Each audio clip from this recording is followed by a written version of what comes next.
The dust never settled on Dustfall. It hung in the air like a permanent fog, turning every sunset into a bruised purple smear across the horizon.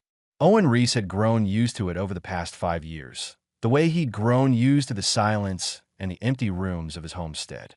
He knelt in his garden, coaxing stubborn vegetables from soil that had no business supporting life, much less food. The work kept his hands busy and his mind quiet, which was all he asked for these days. The supply run into town was something he put off as long as possible. Too many people, too many questions, too many reminders that the galaxy kept spinning even after everything had stopped for him. But when the water filtration system started making concerning noises, he had no choice. He loaded his battered transport and made the 40-minute drive to the trading outpost that served as Dustfall's closest thing to civilization. The outpost sprawled across a flat expanse of red rock, a collection of prefabricated buildings and cargo containers that had been converted into shops and housing. Humans made up most of the population, but plenty of other species passed through.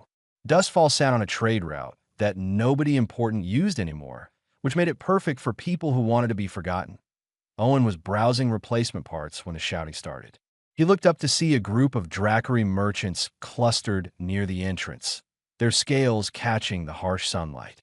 The Drackery were impossible to miss, standing nearly 8 feet tall, with thick reptilian bodies and wings folded against their backs.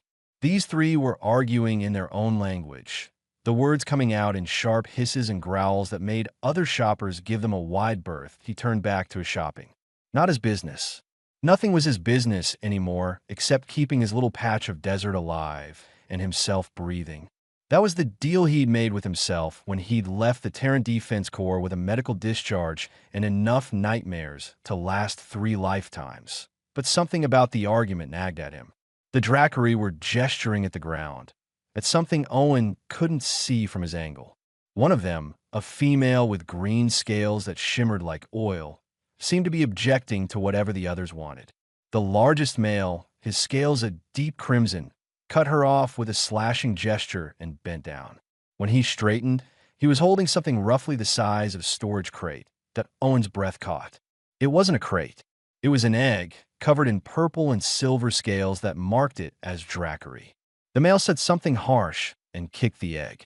It tumbled across the dusty ground and came to rest against a stack of cargo pallets. The green female made a sound of protest, but the others were already walking away, their argument apparently settled. Every instinct Owen had developed as a soldier told him to walk away. The Drackery were a proud species with complicated honor codes that outsiders rarely understood. Whatever was happening here was their business, their culture, their problem. He had enough problems of his own without adding interspecies incidents to the list that he paid for his parts and headed for the exit. The egg sat where it had fallen, abandoned in the dust. Owen walked past it, made it 3 steps, stopped. The logical part of his brain, the part that had kept him alive through 12 years of military service, laid out all the reasons to keep walking. The Drackery would consider it an insult if he interfered. The egg was probably dead anyway after being kicked like that. Even if it wasn't, he had no idea how to care for a Drackery hatchling. The complications could be enormous. He turned around and walked back to the egg. Up close, he could see the crack running along one side, a dark line splitting the beautiful scales. He put his hand on the surface and felt warmth, felt a flutter of movement inside, faint but unmistakable. Owen looked around. The Drackery were gone. The other shoppers were carefully not looking in his direction, which was how things worked on Dustfall. See no trouble, have no trouble. He bent down and carefully lifted the egg. It was heavier than he expected, solid and warm like sun-heated stone. Getting it into his transport took some creative rearranging of the supplies he'd just bought. The egg took up most of the cargo space, and he had to secure it with tie-downs to keep it from rolling. The whole time, his mind kept presenting perfectly reasonable arguments for why he should turn around and put it back where he found it. The drive home seemed longer than usual. Owen kept glancing at the egg in his rear display, half expecting it to crack open or stop moving or do something that would make his decision for him. It did nothing except sit there, warm and silent and alive. Back at the homestead, he cleared space in the coolest corner of his small house and set the egg down on a bed of his old military thermal blankets. The ones he'd kept, even though looking at them, usually brought back memories he'd rather not have. He arranged them carefully around the egg, trying to remember anything he'd ever learned about Dracary biology. The answer was not much. The Dracary kept information about their reproduction cycles closely guarded. He knew they laid eggs, obviously, and that the hatchlings were born able to fly within weeks. Beyond that, his knowledge came from brief encounters during the war and a few shared missions with Dracary allies who hadn't been interested in small talk. As the sun set and the desert cooled, Owen sat on the floor next to the egg and put his hand on its surface. The heartbeat inside was stronger now, a steady rhythm that matched his own. He had no idea what he was doing. No idea if the hatchling inside was even viable or if he'd just delayed the inevitable. But for the first time since the Battle of the Crimson Nebula, since he'd watched his entire squad die in the cold of space, Owen felt something other than the familiar weight of guilt and grief that he felt needed.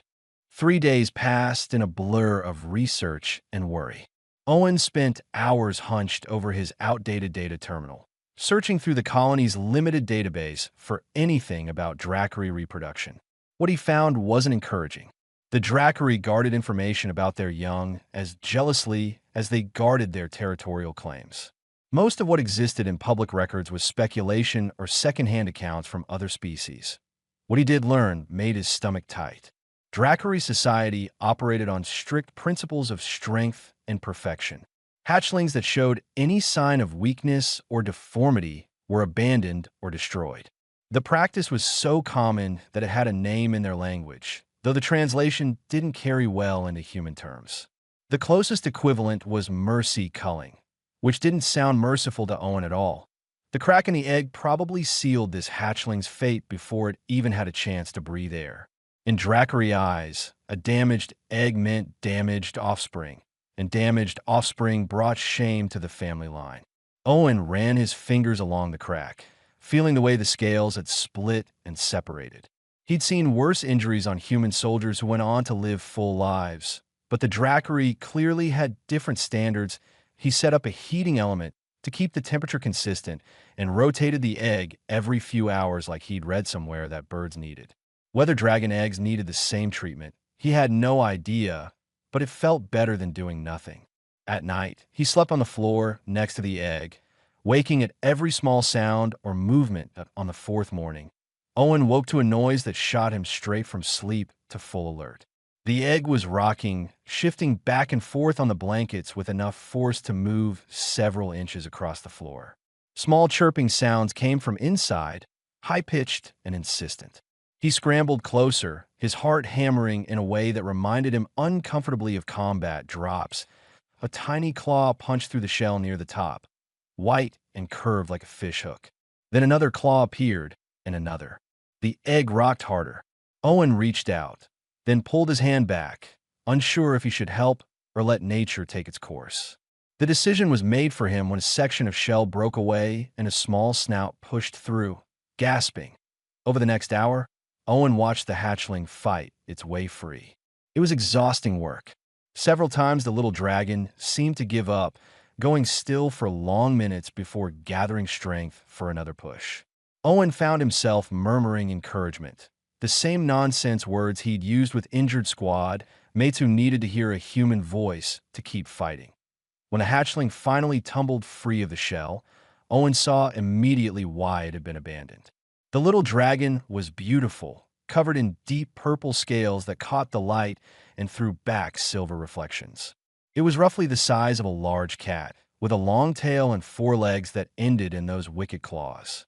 But its right wing was wrong, twisted at an odd angle, significantly smaller than the left, with membranes that looked thin and incomplete.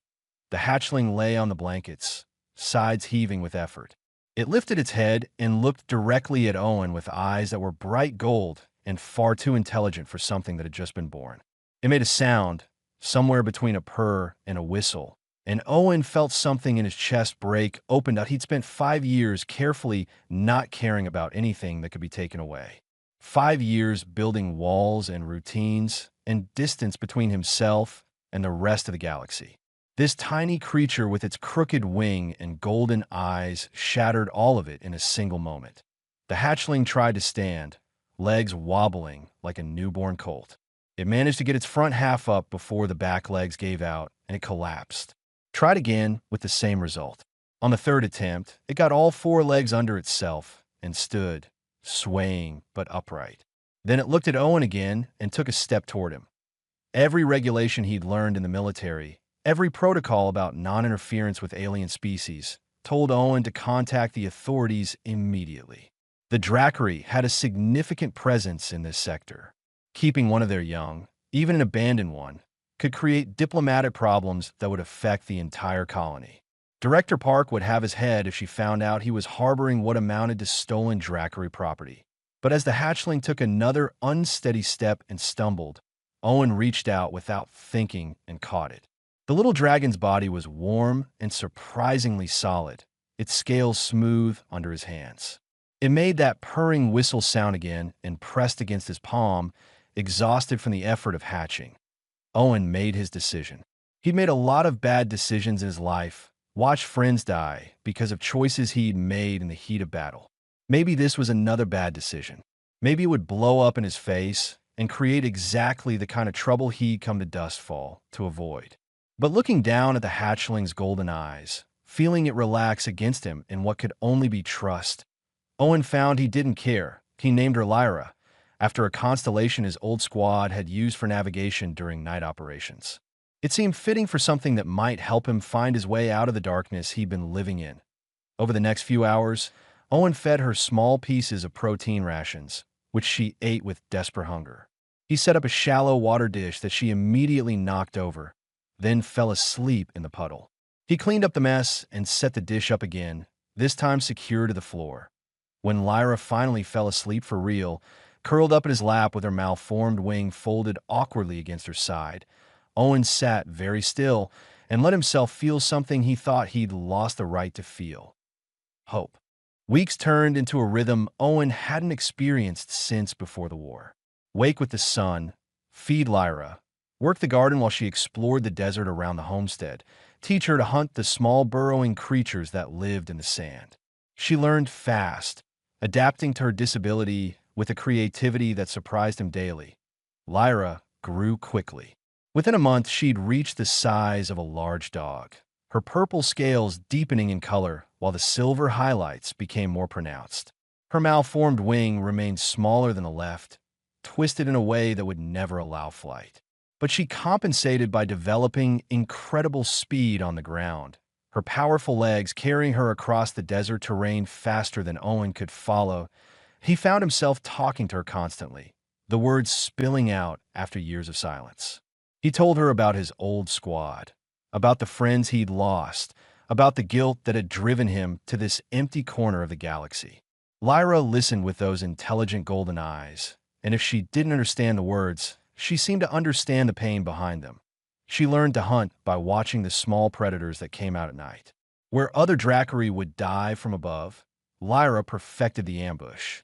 She'd bury herself in the sand, perfectly still, waiting for prey to pass overhead. Then she'd explode upward in a spray of dust and teeth, taking down creatures twice her size through speed and surprise rather than aerial advantage. Owen was reinforcing the shelter he'd built for her one evening when 3 shadows fell across his work. He looked up to find 3 Dracari standing at the edge of his property line. They were warriors, their scales bearing the ceremonial scars that marked them as military caste. The leader was massive, his crimson scales almost glowing in the setting sun. Lyra appeared from behind the shelter, placing herself between Owen and the visitors. Her body language was pure aggression, wings spread as wide as they could go despite the deformity, a low growl rumbling in her chest. The Crimson Dracari spoke, his voice like grinding stone. "I am Rothgar of the Flame, Crest Clan. You harbor defective property that should have been destroyed. This brings shame to its bloodline and insults Dracari law." Owen stood slowly, keeping his hands visible and non-threatening. "I found an abandoned egg. I took care of it. That's not illegal under colony law or galactic treaty. It is an abomination. One of the other warriors said, a female with blue-black scales. It cannot fly. It has no purpose. She has a name, Owen said quietly. Lyra. And she's alive. That's purpose enough for me. Hrothgar's eyes narrowed. You are human. Your kind values strength and conquest. Why waste resources on broken things? The question hit harder than Owen expected. He thought about his answer carefully, aware that what he said next could determine whether these warriors decided to take Lyra by force. We do value strength, but we also have a saying. The measure of a civilization is how it treats its weakest members. On Earth, we've cared for the injured and disabled for thousands of years. We don't destroy things just because they're different. Sentiment, Hrothgar said with clear disdain. The weak consume resources that could strengthen the strong. This is inefficient. Maybe, Owen agreed. But Lyra isn't weak. She's different. Watch. He gestured to the desert. Lyra understood immediately, her anger shifting to eagerness. She crouched low and took off across the sand, her powerful legs eating up distance with each stride. She hit a rock formation and used it to launch herself upward, catching a desert bird in mid-flight with her jaws before landing in a controlled roll. She trotted back to Owen and dropped the bird at his feet, looking pleased with herself. The Dracari warriors watched in silence. Finally, Hrothgar spoke again. She hunts without flight. This is not traditional. No, Owen said. It's not. But it works. She's adapted to her limitations instead of being defeated by them. That's what humans do. That's what I'm teaching her to do. Hrothgar was quiet for a long moment, his eyes moving between Owen and Lyra. When he spoke again, his tone had shifted slightly, less hostile but no less serious.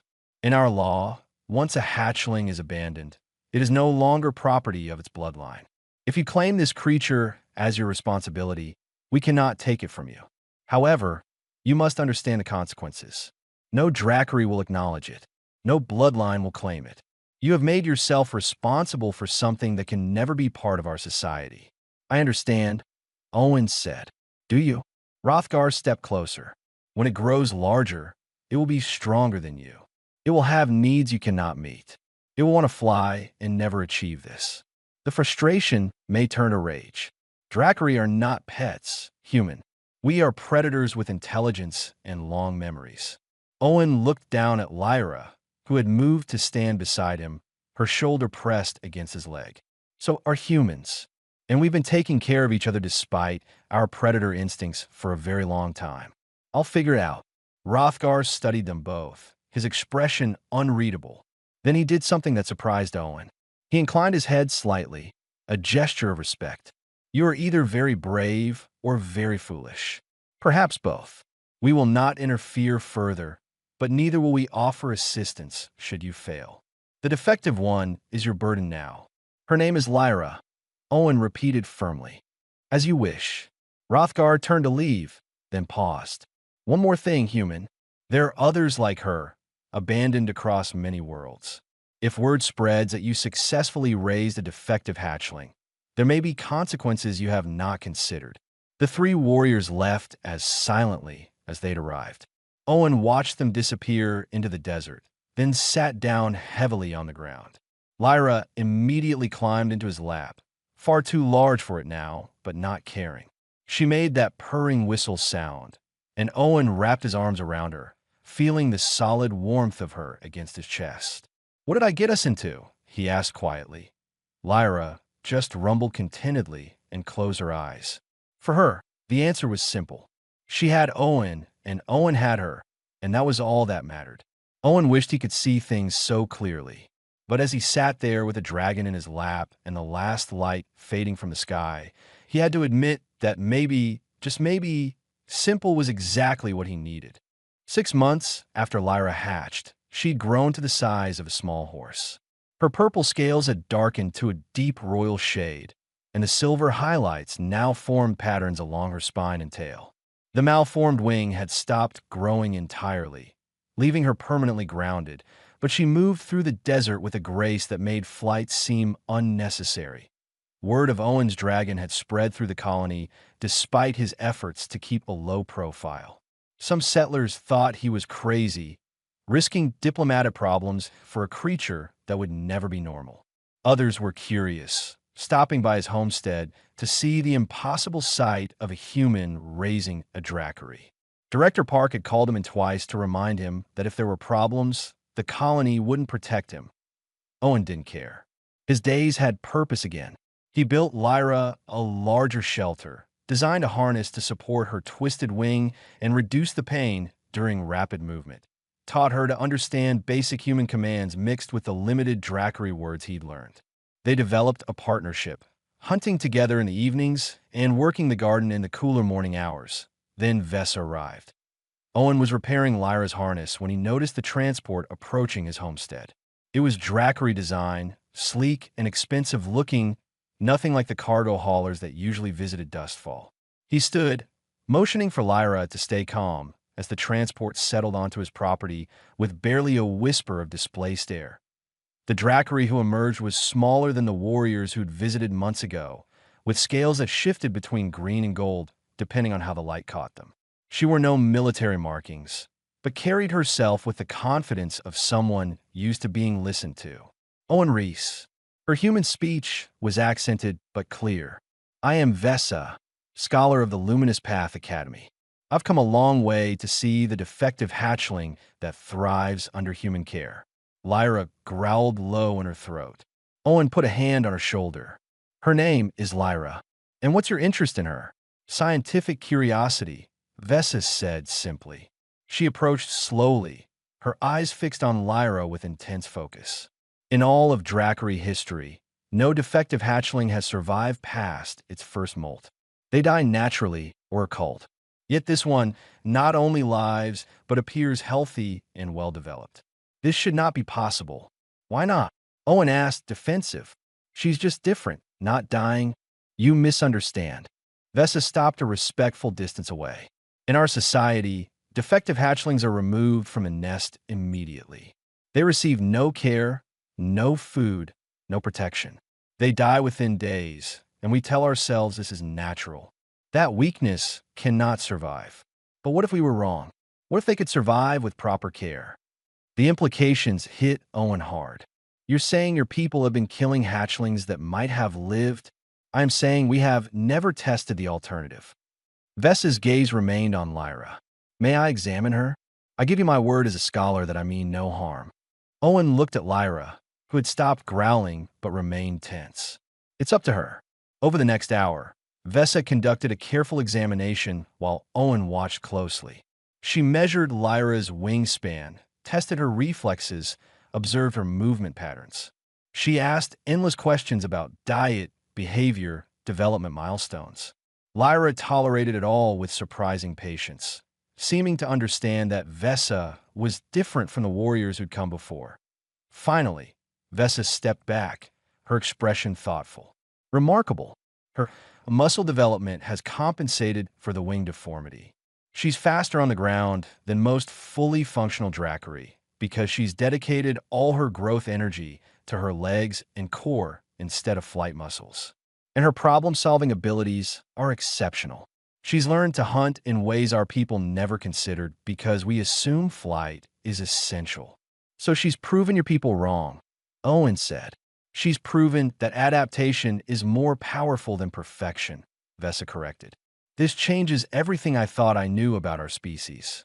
May I make a request? Owen tensed. What kind of request? Allow me to document Lyra's development. Regular visits, measurements, observations. Nothing invasive. In return, I can provide you with proper dracarys nutritional information, medical supplies, equipment designed for our physiology. You've done remarkably well with improvisation, but I can help you do better. It was a reasonable offer, but Owen had learned to be suspicious of reasonable offers. Why? What do you really want? Vessa met his eyes directly. I want to prove that my people have been wrong for thousands of years. I want to save the hatchlings that will be abandoned tomorrow and the day after. But I need evidence that they can thrive. Lyra is that evidence. Over the following weeks, Vessa became a regular visitor to Owen's homestead. She brought equipment, supplies, and most valuably knowledge about Dracary biology that Owen had never been able to find. She taught him about their nutritional needs, their growth stages, the subtle signs of illness or distress. In return, she filled notebooks with observations about Lyra's unique adaptations. The turning point came during a massive sandstorm. The colony's sensors had failed to detect it until it was almost on top of them, giving the settlers barely an hour to secure their structures. Owen was helping Director Park evacuate the outlying homesteads when Lyra suddenly appeared, agitated and insistent. She wouldn't let him continue toward the colony. Instead, she grabbed his jacket in her teeth and pulled him toward a rocky outcropping he'd never paid much attention to. Vesa, who'd been at the homestead during the emergency, followed. Lyra led them to a narrow cave entrance, hidden behind fallen boulders. Inside, they found 3 colonists who'd been exploring and gotten lost when the storm hit. They were terrified, huddled in the dark with no communication equipment and no idea how to find their way back. Lyra had detected them with her enhanced senses, smelling or hearing something that human technology had missed. The rescue made the colony's evening broadcasts. Lyra, the defective dragon that shouldn't exist, had saved 3 human lives. The settlers who'd called Owen crazy started calling him lucky instead. Director Park stopped sending him warning messages, but the most significant change came from Vesa. She sent a transmission to the Dracary Council, her academic credentials giving her access to channels Owen could never reach. In it, she detailed Lyra's development, her adaptations, and most importantly, her value to the community despite her disability. 3 days later, Vesa arrived at Owen's homestead with news. The council had agreed to review her findings. It wasn't approval or acceptance, but it was acknowledgement. For the first time in Dracary history, someone in power was willing to question whether their ancient practices might be wrong. Owen sat with Lyra that evening, watching the twin moons rise over the desert. He told her what Vesa had said. Lyra probably didn't understand all the words, but she pressed against his side and made that familiar purring whistle sound. Owen had come to Dustfall to hide from his failures, to escape a past where his choices had cost lives. But in saving one abandoned dragon, he might have started something that would save hundreds more. The irony wasn't lost on him. Sometimes the smallest acts of compassion had the biggest consequences. He just hoped he was ready for whatever came next. The Dracary Council's response came 3 months after Vesa's report. A full diplomatic delegation would visit Dustfall to assess Lyra personally and determine if Owen's methods had broader applications. The news sent the colony into a frenzy of preparation. Director Park called an emergency meeting. This could put Dustfall on the map, she said, addressing the gathered settlers. Or it could paint a target on us if the Dracary decide we've insulted their traditions. Either way, we need to be ready. Owen wanted no part of the politics. He spent his days with Lyra, preparing her for what would likely be the most important inspection of her life. Not that she seemed to care. To Lyra, every day was the same.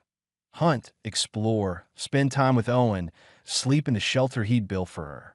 The approaching delegation meant nothing to her simple, perfect existence. When the Dracary ships arrived, they did so with a show of force that made several colonists nervous. 3 military vessels escorted a single diplomatic transport, all of them hovering over the colony like judgment waiting to fall. The delegation that emerged was led by an ancient female named Sereth, her white scales marking her as one of the oldest living Dracary.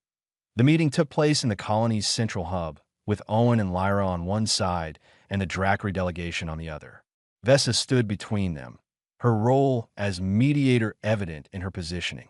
Director Park and several colony representatives watched from the sides, ready to intervene if things went badly. Sarah studied Lyra with eyes that had seen centuries of Dracary history. She walked around the young dragon slowly, examining every detail. Lyra remained still, though Owen could feel the tension in her body. She didn't like being scrutinized, but she trusted Owen enough to endure it. Finally, Sereth spoke. Scholar Vesa's report was comprehensive, but reports can be manipulated. I needed to see for myself. She turned to Owen. You are human. Your species has no tradition of raising Dracary young. Yet you have succeeded where our own people have never attempted. Explain how this is possible. Owen chose his words carefully. I treated her like she mattered. Fed her, protected her, taught her to adapt instead of focusing on what she couldn't do.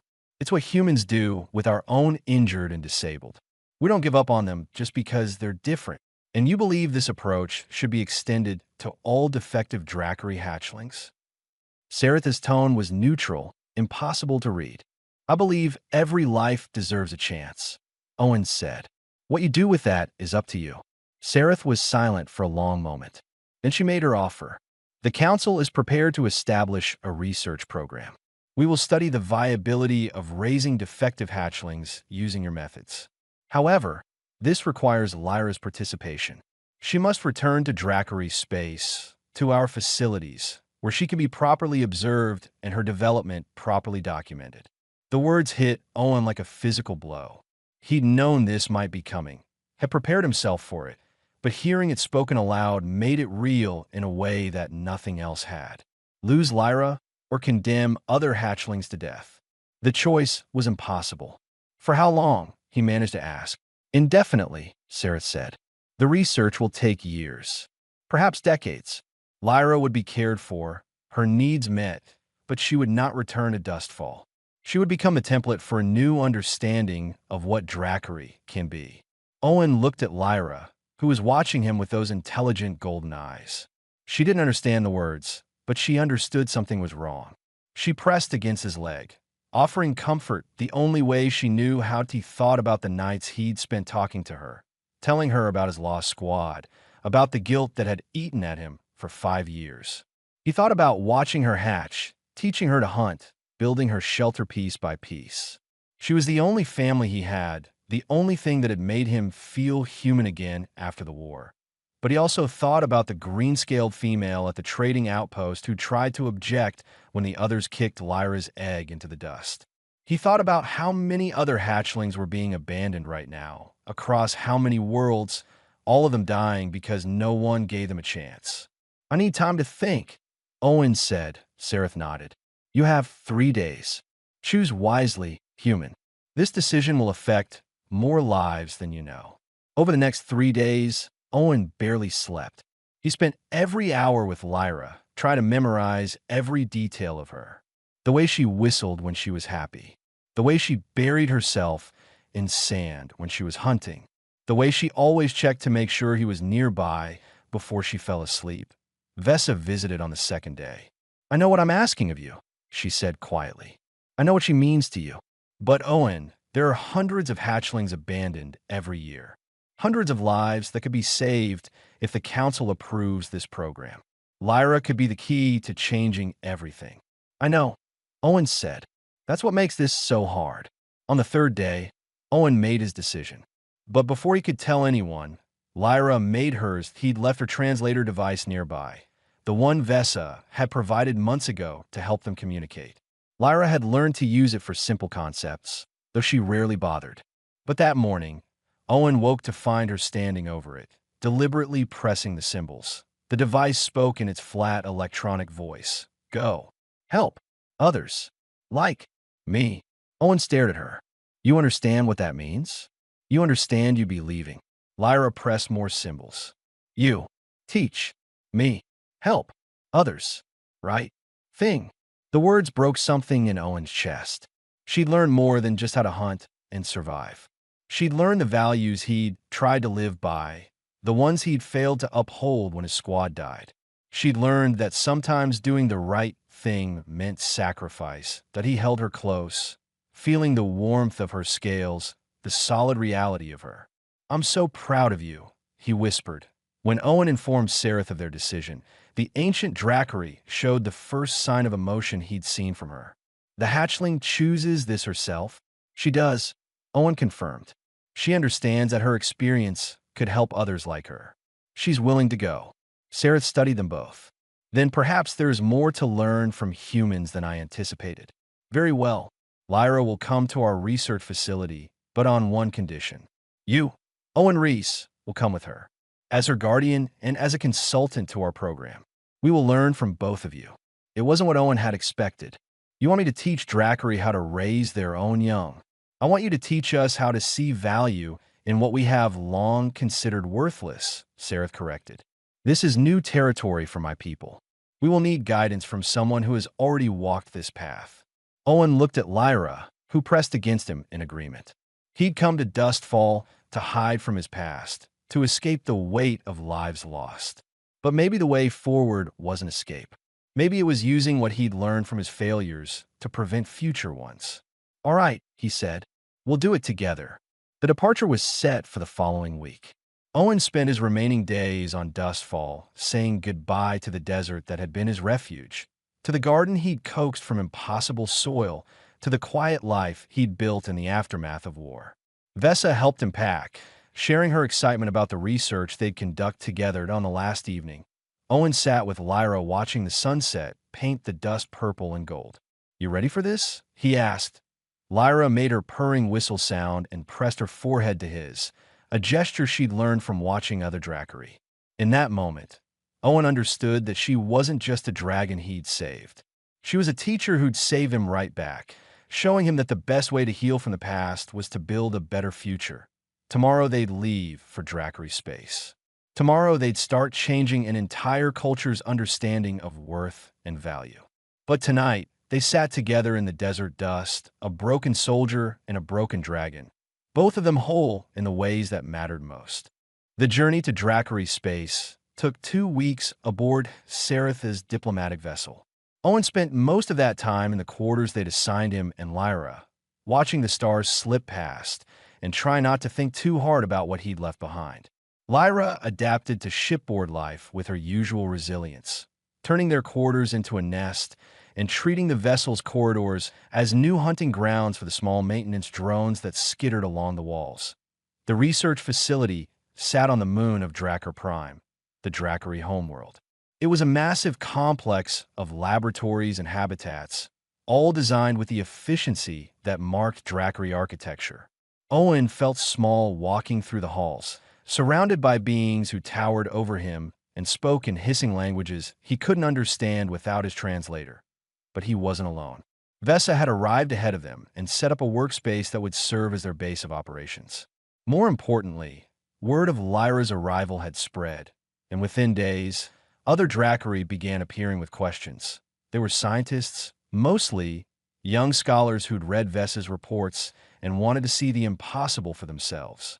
But among them were others, a military officer whose sibling had lost a hatchling to deformity, a merchant who remembered the green-scaled female from the trading outpost asking if there was another way, a teacher who'd always questioned why their people destroyed what they could have healed.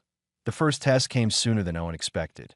A researcher named Kess arrived with an egg, its shell marked by the same kind of damage that had doomed Lyra. This was abandoned yesterday, Kess said, her blue scales muted with uncertainty.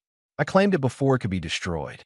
If what you did works, if this hatchling can survive, the council will have no choice but to approve the program. Owen took the egg carefully, feeling the familiar weight and warmth. I'll need supplies. A temperature-controlled space, food suitable for hatchlings, monitoring equipment. You'll have everything you need, Kess promised. Over the next days, Owen set up a hatching area using the methods he developed with Lyra. He monitored the egg constantly, adjusted temperatures, rotated it according to the schedule he'd established through trial and error. Lyra watched everything, sometimes adding her own touches, like positioning the thermal blankets in ways Owen wouldn't have considered. When the egg began to rock, a crowd had gathered. Word had spread through the facility, and dozens of Drackery researchers waited to see if the impossible could happen twice. Owen ignored them, focusing entirely on the egg as the first claw punched through. This hatchling emerged with a damaged front leg, twisted and weak. But it was alive, breathing, looking around with bright copper eyes. Owen cleaned it gently, checked its vitals, offered it food and water. The hatchling ate hungrily and fell asleep in the warm blankets, its tiny chest rising and falling with steady breaths. The watching Drackery stood in stunned silence. Kess approached slowly, her eyes fixed on the sleeping hatchling. It lives, she whispered. It actually lives. Of course it lives, Owen said quietly. It just needed someone to care. That first success opened floodgates. More eggs arrived, more abandoned hatchlings, each one carrying deformities that would have been death sentences in traditional Dracari society. Owen worked with Vesa and a growing team of Dracari researchers to develop care protocols, nutritional guidelines, rehabilitation techniques. Lyra became an essential part of the process, demonstrating hunting methods and movement patterns that the other disabled hatchlings could learn. 3 months after arriving at the facility, Owen had 12 hatchlings under his care. Each one had different challenges, different adaptations to learn, but they all thrived, growing and developing in ways that shattered everything the Dracari thought they knew about their own species. The council's formal approval came on a quiet morning. Sareth herself delivered the news. The moratorium on culling is now permanent. All abandoned hatchlings will be given to authorized rehabilitation centers. You will train the staff at these centers. Your methods will become standard practice across Dracari space. It was victory, complete and total. But Owen felt strangely hollow. He'd achieved something incredible, saved hundreds or thousands of future lives. So why did he feel like something was missing? The answer came that evening when Hrothgar arrived at the facility. The massive Crimson Warrior who'd confronted Owen on Dustfall carried a small bundle wrapped in thermal cloth. "My brother's hatchling," he said simply, "born 3 days ago with a spinal deformity. Under the old ways, I would have destroyed it myself. Now I bring it to you, hoping you can teach me how to care for it instead." Owen took the bundle carefully. Inside was a tiny hatchling with bronze scales and a crooked spine. It looked up at him with trusting eyes, and Owen felt that familiar crack in his chest, the one that let light back into the dark places. "I'll help you," Owen said, "but you need to understand something. This isn't about me teaching you techniques. It's about changing how you think, about seeing worth and difference instead of weakness and imperfection." Hrothgar knelt, bringing himself to Owen's eye level despite his massive size. "You gave an abandoned egg more honor than my people gave our own young. You taught a defective hatchling to thrive when we would have let it die. If this is what humans call compassion, then I wish to learn it." Over the following year, Owen trained dozens of Dracari in rehabilitation techniques. But more importantly, he trained them in perspective. He taught them to see adaptation instead of disability, to value survival over perfection, to understand that strength came in many forms. Lyra grew into a magnificent adult, her purple scales gleaming, her movements powerful despite her grounded nature. She became a mentor to the younger dragons, teaching them her hunting techniques and showing them that flight wasn't the only way to be Dracari. She was happy, thriving in ways that went beyond simple survival. The message came from Dustfall on a cold morning by Dracari standards. Director Park's face appeared on Owen's communication screen, older than he remembered, but smiling. "Thought you should know, we've named the main square after you." Owen's garden seemed fitting for a man who grew something beautiful from dust. Owen smiled, touched despite himself. "How's the colony growing? We've got 3 new settlements and a trade agreement with the Dracari that's bringing real prosperity. Turns out saving dragon babies is good for diplomatic relations." She paused. "You planning to come back someday?" Owen looked around his workspace, at the hatchlings sleeping in their temperature-controlled nests, at Lyra, who was teaching a young dragon with one eye how to hunt by sound instead of sight, at Vesa and Kess and the other researchers who'd become friends and colleagues. "Maybe someday," he said, "but my work here isn't finished yet." After Park signed off, Owen walked to the facility's observation deck. The Dracari homeworld hung in the sky like a jewel, green and gold and alive. Lyra joined him, pressing her massive shoulder against his side. "You know what I realized?" Owen said to her. "I came to Dustfall because I couldn't save my squad, couldn't save the people who mattered. But you taught me that maybe the point isn't about saving everyone. Maybe it's about saving who you can, when you can, and letting that be enough." Lyra made her purring whistle sound and touched her forehead to his, that gesture of respect and love that had become their private language. Behind them, a researcher entered carrying a new egg, this one marked with cracks that would have meant death a year ago. But now it meant hope. It meant a chance. It meant someone would care. Owen turned from the window and got back to work. He'd found his purpose not in hiding from past failures, but in preventing future ones. He'd found his family not in the squad he'd lost, but in the dragons he'd saved and the culture he'd helped change. The galaxy kept spinning, indifferent to individual suffering or triumph. But in this one corner of space, on a research facility orbiting a world that had practiced culling for millennia, something had shifted. Something had changed.